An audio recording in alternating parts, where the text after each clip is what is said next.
Hello, and welcome to today's segment of Where's Walt? My name is Walt Matis. I am the Program and Volunteer Coordinator at the Fairfield Museum, which means that I help to put together the programs and make sure we have enough staff to cover them.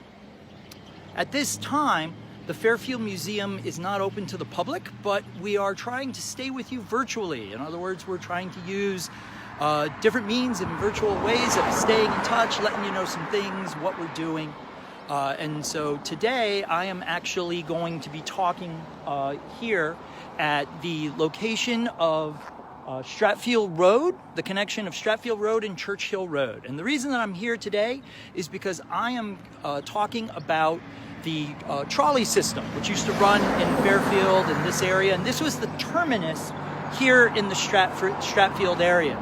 Now, Stratfield has a little bit of a history outside of Fairfield.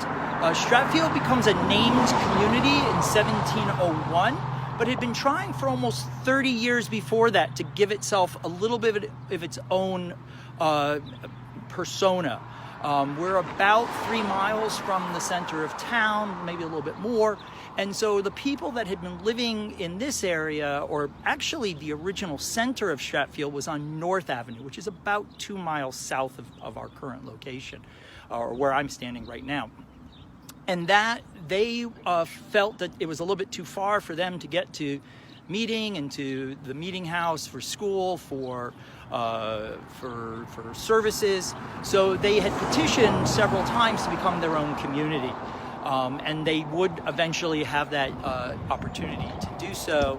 In 1694, they would become what became known as the Fairfield Village, and then they would later become Stratfield Village. And Stratfield, I should say, got its name because it was the people that lived there lived on basically the Park Avenue, which was the border between Fairfield and Stratford.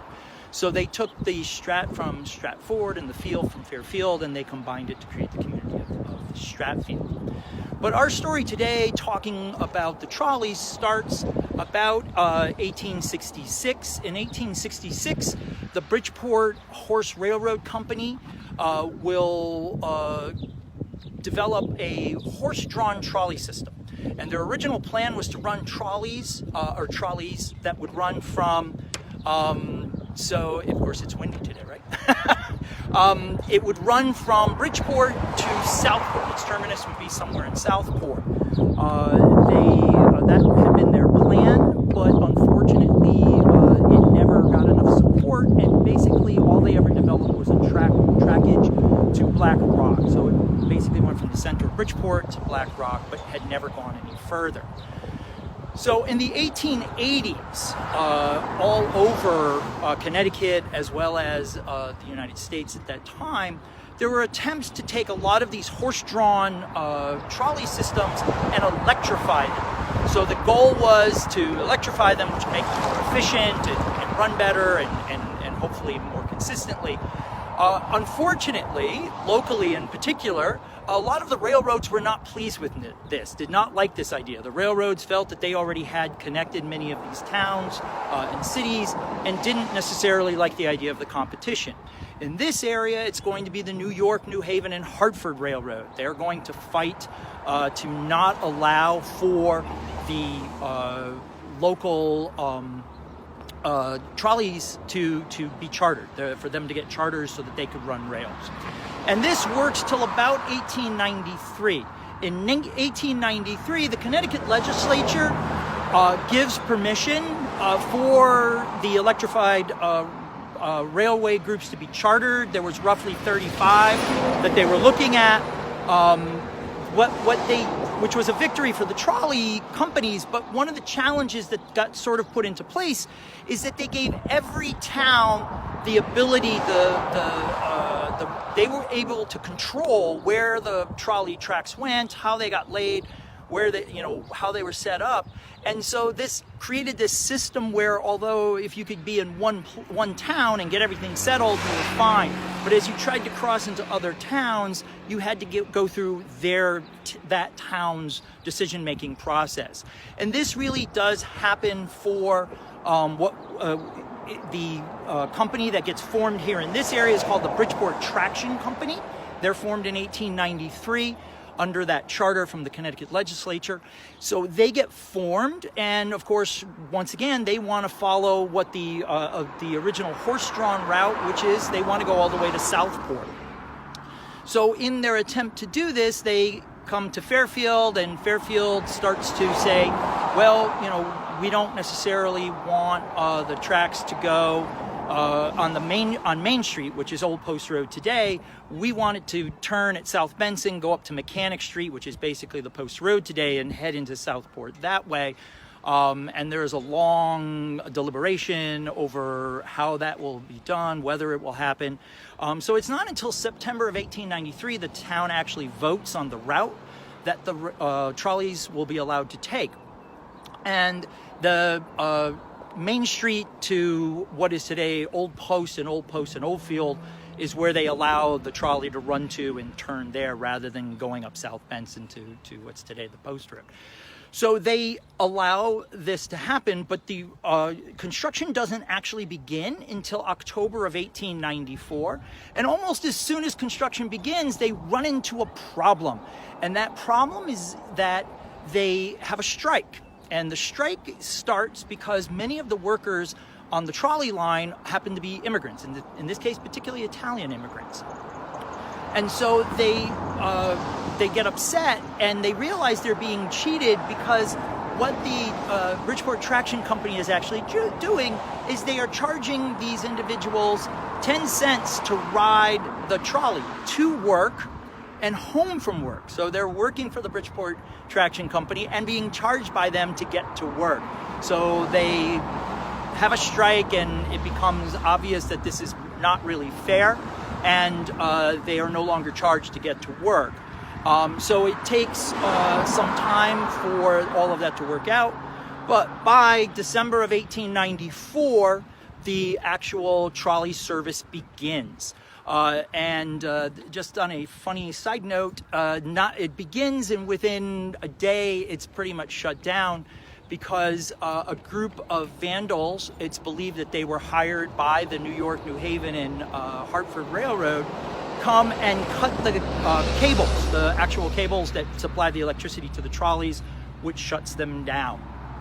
But it's fairly quickly repaired and taken care of, although nobody ever actually ends up taking the blame specifically for the incident.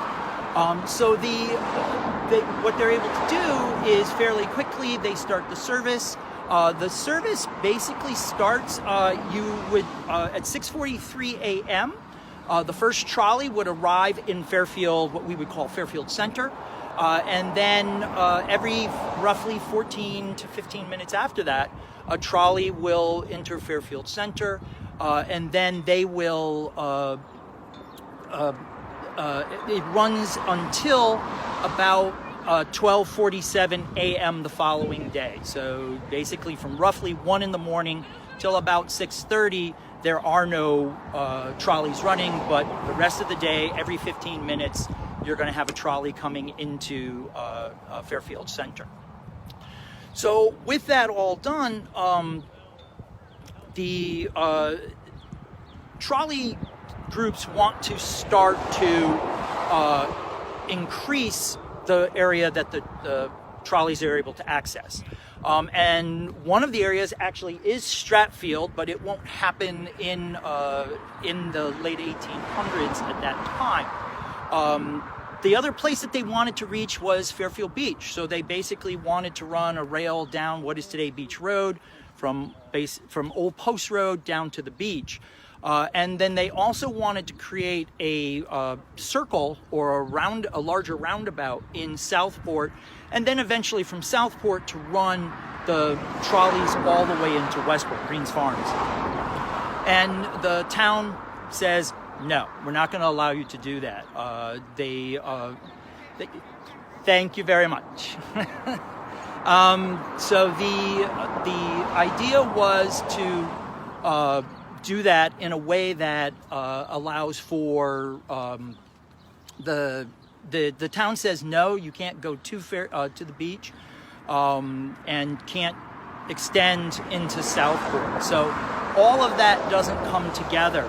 But in 1897, the state, the actual state says you can, the trolleys can build where they wish in perpendicular to the railroads. So in other words, they can't follow the same paths as the railroads, but they can run perpendicular. So by this time, the early 1900s, the area of Stratfield is growing. Basically, we see a growth pattern in Fairfield. From 1900, we have roughly 4,500 people in Fairfield. By 1930, there's roughly 17,000. Bridgeport goes from 71,000 people in 1900 to about 147,000. And most of that growth that we're actually going to see in Bridgeport, that rise, is actually going to be happening on this side, the Stratfield side of town. Many of these people are people who are coming here to work in Bridgeport, in the factories in Bridgeport. So these individuals are coming, setting up, and then getting into Bridgeport. And they see the trolley as a great access point for them to get to into Bridgeport. The other things that are going on at the same time is that in 1870, the border between Bridgeport and Fairfield shifts from what had once been Park Avenue to the Rooster River. And as that becomes that dividing line, it sets up, moves the border. So that changes. And so people here in this area begin to, in particular, an area known as Brook Lawn, things are being developed along that new border. In particular, in 1895, we see Brook Lawn Country Club, which is created by many people from Bridgeport who are looking for, industrialists who are looking for a place in the country where they can get out of the city and do things. So that is part of it. And then we also see in 1900 the Brook Lawn Skating Pavilion, which was actually at the corner of Brook Lawn and Capitol Avenue. So that was an opportunity for people to come out and go skating. By 1910, that has become known just as the Brook Lawn Pavilion, which is a large dance complex, which will run till about the 1920s, 1921, 22, at which time it will actually close. Not because there's a problem, except for the fact that there are too many people who actually want to come and attend. They need a bigger spot, and that new spot will become the Ritz Ballroom, which will open in 1923 on Fairfield Avenue. But in 1911, because of all these changes and all this growth, it's decided that a trolley line should finally be built up what is today Brook Lawn Ave, Stratfield Ave, to this location, to run a trolley. And that trolley service will run till about 1937, at which time most of the trolley system in all of Fairfield and Bridgeport will end. It's basically going to get replaced by buses. Will take over much of the routes, many of the routes that had originally been trolley routes for the trolleys. Some other changes, not just here in Stratfield, growth and development. We do see some changes in Southport. The trolley helps to move the center of Southport from the harbor area to what's known as Carey's Corner, where Schweitzer's Pharmacy is. So at that location, because that's the terminus for the trolley, so that's where businesses begin to grow during that same time window, late 1800s, early 1900s. Thank you. And then the other change we see is the growth of what we today consider Fairfield Center. So basically the area between roughly Beach Road and up to Reef Road, maybe a little bit before, we see several large areas, buildings being built. The one that we tend to think of most today is the structure that houses the community theater, which will open in 1921. So the trolley is an important part of Fairfield's history as we move through the late 19th century and early 20th century. That causes the growth and development and changes here in Fairfield, and in particular some of those connections that Fairfield will have with Bridgeport in the 20th century. So once again, my name is Walt, and I thank you very much for tuning in today. I hope you've enjoyed it. Once again, we're doing all this virtually. The museum is not open to the public, but you can follow us via our Facebook and Instagram pages, or going to our website, which is fairfieldhistory.org. And really, you can help support us by becoming a member or making a donation. That allows us to be able to continue and to do these things for the Fairfield community. So I hope everyone, like I said, once again, enjoyed. I hope you're staying safe and things are in these times. And once again, really appreciate your tuning in. I'd like to say, I hope to see you sometime on the History Trail. Take care. Goodbye.